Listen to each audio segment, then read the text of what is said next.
Olá, sejam bem-vindos ao programa Vida de Empresário. Hoje temos a presença do senhor Geraldo Defalco. Primeiramente, muito obrigado. Olá, prazer, Obrigado Domingos. mesmo, prazer em conhecê-lo. A sua presença é muito bem-vinda e fico feliz por ter conseguido trazê-lo. Então, a gente vai falar um pouquinho sobre a Anamaco, mas primeiro eu gostaria que você se apresentasse ao nosso assinante, falasse um pouquinho, para depois a gente bater um papo aqui. Ok. Eu sou Geraldo Defalco, presidente da Anamaco desde 2020. Sou empresário desde 99. Tive uma carreira financeira antes em banco durante 35 anos. E hoje eu trabalho somente no ramo de material de construção. Senhor Geraldo, eu queria que o senhor falasse um pouquinho, primeiramente, antes de a gente começar a falar sobre a Anamaco, o presidente, mas ela veio primeiro da sua empresa. Como é que foi a sua trajetória profissional? Como é que foi essa empresa que o senhor montou? Conta um pouquinho para a gente entender da sua trajetória profissional. Domingos, eu sou um aventureiro, né? Bem-vindo ao mundo dos né? empresários.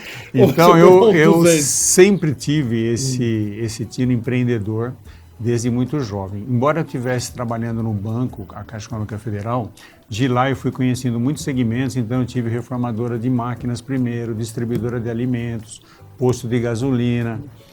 Aí resolvi montar uma trading em Dubai. Acabei que em 99, mais estabilizado, com mais juízo, falei, vou fazer uma coisa mais tranquila, que como eu conhecia muito o mercado de imóveis, né, pelo banco, falei, vou fazer uma loja de material de construção, inicialmente tintas, que era mais fácil para mim, né, controlar. E veio daí essa iniciativa de vir para esse mercado de material de construção. Muito bem, então conhecemos, só não foi professor de educação física, mas um pouquinho de tudo. Isso não. Vamos lá, Anamaco. Queria que contasse um pouquinho ao nosso assinante a história da Anamaco, por que ela veio, quando ela foi fundada e qual a sua finalidade. Então, a Anamaco, ela vem de uma primeira associação regional montada em Campinas, em 1964, pelo seu Olavo, Dr. Olavo, a gente chama. José Olavo. Disso, depois de Campinas, foram montando em outras cidades e cada regional, que se chama ACOMAC, reúne 20, 30 cidades. Hoje são 42 no Brasil. Nós temos um projeto de expansão para mais 20, para atender os estados que estão mais distantes, né, como Acre, Amapá, Roraima, eles ficam muito fora desse contexto de receber informação, né? No mercado. Inclusive eu falei no último evento em Brasília com o Petecão, que é um senador lá do Acre, ficou muito entusiasmado em fazer, né, com o Alexandre, que é o assessor dele. E aí, depois de 20 anos com as ACOMAC já todas performadas, nós começamos o trabalho com a Anamaco. Então ela veio com o conceito de você organizar melhor o sistema, se proteger de um segmento todo que é muito forte, né? Movimento economia de qualquer país do mundo. E isso foi se fortalecendo porque nós começamos a ter um apoio muito forte da indústria. A indústria reconheceu na Anamaco que é um meio de ela poder também trazer as normas que eles são vinculados ou obrigados a cumprir, e a gente pode até fiscalizar quem fica e quem não fica dentro dessa norma. Com a evolução disso, a Anamaco fundou, junto com outras 9 entidades, o sistema UNEX, que é uma União Nacional das Entidades de Comércio e Serviço. Essa entidade reúne hoje 70% do PIB brasileiro. A Abras, tal. Isso, a Abras, a FRAC. Então, são várias e tem um peso muito grande hoje. E isso nos ajuda a tomar decisões, como você falou há pouco sobre a pandemia, né? De você poder trabalhar. Foi uma coisa muito importante, podemos até falar um pouco mais sobre isso. Vai conversar, o próximo tópico nós vamos falar. Então essa é a Anamaco com essa importância que tem hoje no cenário nacional. Tá, porque a gente viu, quando veio a pandemia, todo mundo achou que ninguém ia sobreviver. Qualquer um, a gente falou, porque para tudo, a gente não sabe o que vai acontecer, e a gente tem alguns clientes também de material de construção e tal. De repente eles começaram a vender porque, segundo eles, não sei se eu vou reportar e gostaria até da sua opinião, que as pessoas ficavam em casa, como não tinham tempo antes, começaram a reparar, eu preciso ter um negócio aqui, tal aqui, eu preciso reformar aqui. Estou dizendo o que eu ouvi, não sei se isso é a realidade do pessoal de material de construção. E começaram a comprar, e quem achou que ia parar, as lojas não iam funcionar, material de construção, então de autopeça também foi, porque eram mecânicos, essas coisas tudo funcionando, e o negócio não deu uma parada, eu diria 100%. E muita gente até levou um susto, porque disse que vendeu, todos que eu conheço, não são muitos, mas os que eu conheço, disseram que não esperavam vender o que venderam. E aí, como é que vocês enxergaram isso? Porque a pandemia, de repente, de repente a loja de material de construção veio, e veio forte, né? Isso a gente fez um estudo, né, depois que passamos por essa crise, e começou da seguinte maneira: só tem 5 setores que podiam, que são chamados de essenciais, emergências, essenciais mesmo, que podiam ficar abertos num sistema de emergência ou de pandemia, como aconteceu. Então era combustíveis, farmácia, supermercados e linha branca. Então só tinham 4. Quando a gente se deparou que a gente ia ter que ficar fechado pelo tempo que fosse necessário, foi quando a gente se reuniu, inclusive quem estava na Leroy Merlin foi o Alain, que era o presidente, me ligou, já temos que fazer alguma coisa, isso aqui não pode ficar desse jeito e tal. A gente começou a se movimentar e com o apoio da UNEX e as outras entidades, nós conseguimos fazer uma reunião no Ministério da Economia e lá nós levamos todos os números desse setor de material de construção, 140 mil lojas, 1.400.000 empregados, 15 mil, somando todas as lojas, 15 milhões de profissionais que são informais e compram nas lojas, aí você soma pedreiro, pintor, calheiro, eletricista, e esse cara... que faz tudo. Isso, e esse cara ele não tem uma renda se ele não tiver onde comprar material. Né? Somado a isso, você tirou do mercado um grupo que não podia abrir de jeito nenhum, setor de eventos, como você disse aí há pouco, que podia ter falido, e outros que você concentrou uma renda que era distribuída para esses vários setores em apenas 5 setores. Então você deu liquidez para esses mercados.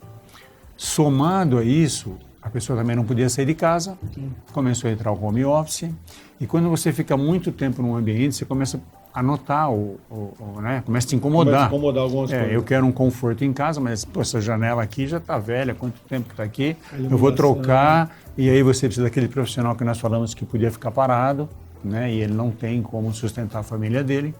Então, esse decreto que nos autorizou a ser uma das atividades essenciais, saiu dessa análise. Não somos só os profissionais, são os que trabalham, mas o Ministério entendeu o seguinte: os comerciantes têm condição de esperar o tempo que for com as lojas fechadas. Eles têm gordura, certo? Mas o argumento que virou a chave desse jogo é que essa população de 15 milhões, que sustenta uma família, se você colocar 4 para cada família, são 60 milhões, é que faz diferença para a sobrevivência, alimentação. Não, alimentação daquela população. Aí mudou o jogo, em 15 minutos saiu esse decreto, nós poderíamos abrir as lojas com toda a cautela que tinha naquele momento, álcool, máscara, espaço. E essa concentração de renda fez com que alavancasse as vendas do material de construção. É um conjunto, né, de variáveis que acaba com uma evolução muito grande no desenvolvimento do material de construção. Porque a gente começou a ver que o negócio movimentou para valer. E para valer mesmo, e uma coisa é verdade, quem ficava em casa começava a achar um monte de coisa, e o faz tudo é que começou a crescer, porque tinha. E aí, falando em varejo, pouco tempo, o senhor deve ter visto, lojas americanas. Certo. Né? E aí as pessoas começaram, eu vou chamar assim, duvidar um pouco do varejo, vamos falar assim. Como é que vocês enxergaram esse, porque eu acho que ninguém esperava, pelo menos as pessoas falavam zero, imaginavam, porque eram os 3 que tinham toda uma credibilidade enorme, querendo ou não, eles são responsáveis. Quem estava lá se tirou, para mim, o de cima é sempre o responsável. É a mesma coisa que eu dizer que eu não sei o que acontece na minha empresa. Então, né, desculpa. Como é que vocês enxergaram isso para o varejo e como é que vocês esperam isso para a economia no futuro? Então, é uma surpresa, mas você sabe que no mundo de negócio, já viu nos Estados Unidos aquela empresa, acho que é Egon de energia elétrica, depois a China com a construção, agora as lojas americanas no Brasil. Os efeitos desse, vamos dizer assim, recuperação judicial que eles pediram agora, ainda não chegou para nós no mercado. Então, eles estão procurando resolver os problemas imediatos dos fornecedores, porque é uma cadeia imensa que eles pagam, e muito provavelmente eles vão receber ajuda, ou seja, do BNDES ou de algum órgão externo, porque quando a empresa tem essa penetração, né, na economia brasileira, não dá para... empresas pequenas que trabalham só para eles, os caras não têm condições, senão os caras quebram. E aí não é ela, é o satélite que fica em volta dela. E aí eu estava ouvindo que o cara falou assim, eu vou ser penalizado por uma coisa que eu não recebi, meus funcionários vão para a justiça, eu que vou ter que pagar, não tenho de onde pagar e vou perder tudo que eu tenho. É uma loucura. É uma coisa difícil de resolver, mas é o tempo que vai resolver isso. Eu acho que também não tem e milagre. vai ter que ter ajuda para que não contamine toda essa cadeia que você acabou de me dizer agora. Bom, acabamos de falar sobre o impacto do varejo da loja americana, é um susto para todo mundo, mas vamos falar do varejo local e os home centers. Como é que isso ficou para vocês, que vocês enxergam isso daí?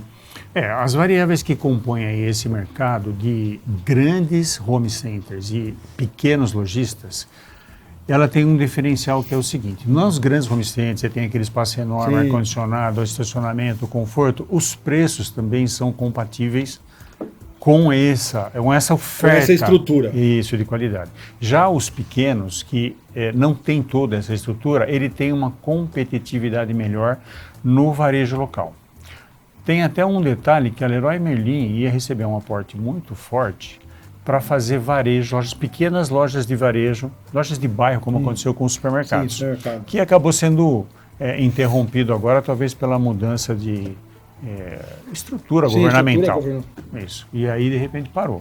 Mas eles não se anulam. Um acaba sobrevivendo e o outro também. As lojas pequenas, elas vão ter preços melhores, vão comprar em quantidades menores, mas vão dar um atendimento quase que personalizado. Ele conhece o nome da pessoa que está lá, é vizinho da loja dele. O redor em torno de 1 quilômetro, 2 quilômetros é o consumidor dessa loja. Já o home center atrai por ofertas. Sim. E sabe qual a diferença que eu vejo? Não sei se isso tem a ver ou não, mas eu vi muito supermercado.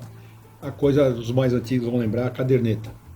Eu acho que loja de bairro, que eu vi, matéria de construção e tal, eles fazem muito da caderneta. Como você falou, o vizinho, então o cara conhece, estou fazendo uma reforma, posso deixar aqui, o PD vem aqui, se anota, depois eu passo e pago.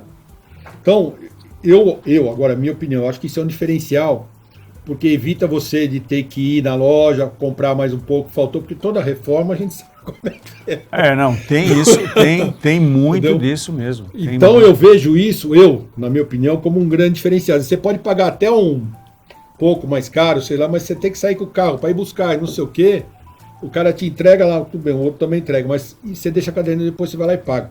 Então eu queria, porque hoje a gente está num mundo em que todo mundo desconfia de todo mundo, e como é que o senhor enxerga essa coisa da caderneta, porque os antigos faziam isso, minha avó usava muito isso. E ela já não é mais tão presente, né? Porque hoje você tem muito o cartão de crédito. Então ele vai lá, passa o cartão dele, divide em 6, 7, 10 vezes.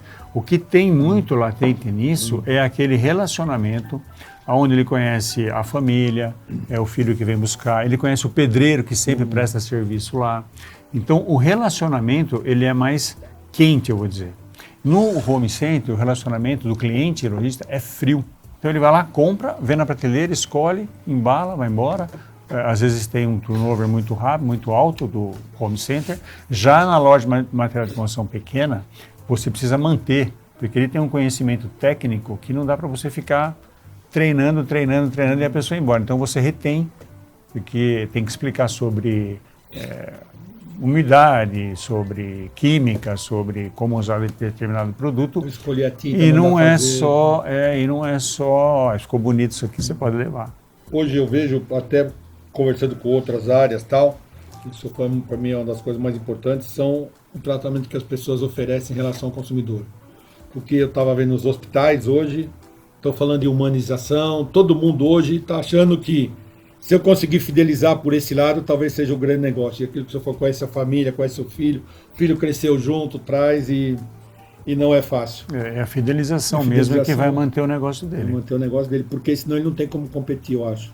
Não, tem um estudo, Domingos, que em 8 anos, 2030, só 2% dos consumidores que vão hoje presencialmente à loja vão voltar às lojas. Então tem uma geração que nasceu com o smartphone, faz tudo pelo smartphone com 2, 3 anos de idade, já põe o dedinho ali, escolhe, e ele não quer saber mais de ter experiência de pegar. Ele vai lá, escolhe, compra, não gostou, devolve e compra outro. Eu sei, minha filha compra tudo pela internet, tudo pela minha neta pela internet. É um caminho que tem que se preparar. E aí as coisas vão indo e a gente vai. Eu já gosto de ir presencialmente. Eu gosto de ver o jornal, eu gosto de ver o jornal, pegar o papel. É uma geração que não vai pegar. É uma geração que está vindo que não quer carro. Eu estou vendo bastante. Agora o pessoal do automóvel, eles estão preocupados. Porque a gente que fazia 18 anos, o primeiro sonho é ter um carro. Hoje eu vejo pelo meu sobrinho, nem pensa em ter carro. Quer viajar. O sonho deles não é ter carro, é viajar. Então é um negócio que está mudando muito e é verdade. Na Anamaco, na associação, os associados são empresas médias, grandes, maioria familiares. Como é que funciona a instituição Anamaco? A formação de novos presidentes e tal. Então, vamos começar de entender bem a Anamaco. Pela segmentação das lojas. 67% desse mercado são de pequenos e microempresários. Na maioria das vezes trabalha o pai, a mãe e 2 filhos, ou um filho, ou um empregado e a família. De 20% disso já são lojas de médio porte, que você vê que ela tem assim, ou um formato de um home center, ou um espaço de venda maior. E acho que em torno de 2 a 4% são os grandes home centers. Né? Não é um volume muito grande, mas eles atendem uma grande parte da população. Mas a grande maioria está entre os pequenos e microempresários como é o que Brasil fazem todo, porque material 80% das empresas são familiares, menores, pequenas e médias indústrias, para poder... São os que mais geram emprego e renda. Exatamente. Não tem como fugir muito disso, porque as empresas hoje... É uma estrutura que quase todos os segmentos têm. Não, toda. A gente faz parte lá da Fiesp, é a mesma indústria, a mesma coisa, comércio, questão comercial, tudo, 80% gira em torno disso. Não tem muito por onde fugir. Por isso que eu até perguntei na Anamaco, então mantém o mesmo padrão que todas as outras, não foge muito disso. É isso mesmo. E falando um pouquinho em estratégia, a sua presidência vai até quando? Só como... Não, eu termino agora a minha presidência no final desse ano. Quando nós começamos em 2020, nós fizemos lá um planejamento estratégico para esses 2 anos inicialmente, que não sabia se ia ser reeleito ou não, mas que a gente tinha como estender esses projetos. Então a gente deu condição de qualquer Acomac que atende diretamente os lojistas. Acomac, desculpe, só explica direitinho. Acomac é uma regional. Não, o que significa a palavra Acomac? Associação de Comerciantes de Material de Construção. Material de construção, beleza. Então fica lá, Acomac Jundiaí, Acomac Campinas. E ele leva para a base esses produtos. Então nós criamos, a partir de 2020, um conjunto de serviços, né, e produtos que a Acomac pode trabalhar, porque não dá para você ficar só pedindo dinheiro para a indústria. Sim. Então, ele faz como benefício comum para todos os lojistas da região dele. Eu tenho aqui uma linha telefônica Anamaco. É tudo parceiro, nada da Anamaco. A gente cede o nome, ele coloca a linha lá, fica mais barato, com internet. O associativismo pode chamar meio de supermercado. Para ele poder utilizar daquela maneira. Certificação digital, que ele vai ter que fazer mesmo, a Acomac pode fazer. São 18 produtos desses, estão aumentando agora esse leque de produtos e serviços que vai trazer renda para a Acomac. Isso sustenta as Acomacs, que dá suporte depois com todos esses lojistas para que a Anamaco possa realizar esse trabalho que eu te falei anteriormente, que é de organizar o sistema, se proteger de alguma coisa que possa prejudicar de vez e ficar mais difícil ainda a comercialização dos produtos. E como é que fica a Anamaco para os próximos anos na sua estratégia, no seu planejamento? Espera crescer? Como é que funciona esse processo? Então, a Anamaco, ela tem a intenção agora, a gente discutiu no Conselho, a expansão de mais a Comax, mais 20, temos 42, vamos subir mais 20, para que a gente possa atender a capilaridade toda norte, que tem no país, é onde está mais desprovido. Então, não tinha, por exemplo, em Alagoas vai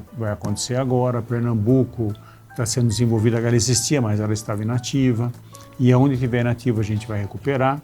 E com isso a gente fez também uma parceria com um investidor praticamente, né, financeiro, onde leva o nome Anamaco Bank, para que esse setor possa, dentro desse grupo, utilizar serviços só do Anamaco Bank, quer dizer, só não. Sim, não, entendi. Ter essa oportunidade. Ter a vantagem de utilizar isso daí. Os pequenos mesmo, ele não vai ter uma condição... 67% da sua base vai ter que ter. Ele não tem condição de chegar num grande banco e tirar alguma vantagem. Não, você tem que manter os 67%, senão não existe, a associação vai existir quase nada. Desaparece. Seu Geraldo, eu quero te agradecer muito pela sua presença, do seu tempo. Você vê que passou rápido. Muito rápido. Espero que eu possa chamá-lo de novo para a gente conversar sobre outras coisas. Será muito bem-vindo. Quero te agradecer mesmo. Obrigado, muito pelo obrigado. Convite. Quero lhe dar um livro de presente, nosso livro. Espero que dê Empresa familiar. A importância da gestão de pessoas. Começar a ler hoje. Tá? E estamos abertos aqui, o que precisar da gente, da nossa TV. Igualmente, a Anamaco fica à disposição de vocês. Se Deus quiser. Estaremos na FEICOM. Nós também. Obrigado. E deixe o seu recadinho final aos seus associados. Você, lojista de material de construção, procure uma Comac regional próxima de você. O fato de a gente estar sempre unidos, discutindo problemas do setor, comum ao setor, é muito importante para que a gente possa continuar forte nesse segmento. Muito obrigado. Obrigado mesmo. Obrigado, Domingos. Valeu. Se você quer ver seus programas, veja pelas nossas redes sociais e pelo nosso site. Até lá.